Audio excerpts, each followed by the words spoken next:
So here it goes, guys and gals. I'm mixing it. Oh,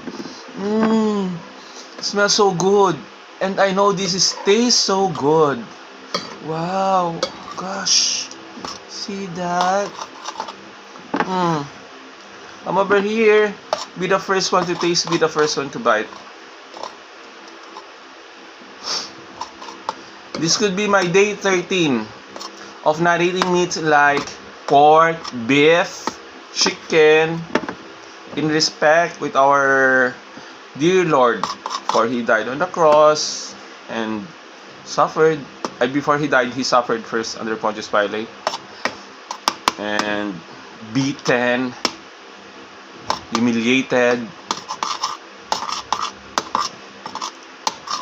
suffered pain, lots of pains, and then crucified because He saved us from sins.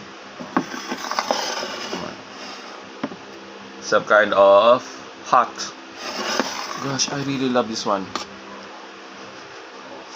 Mmm.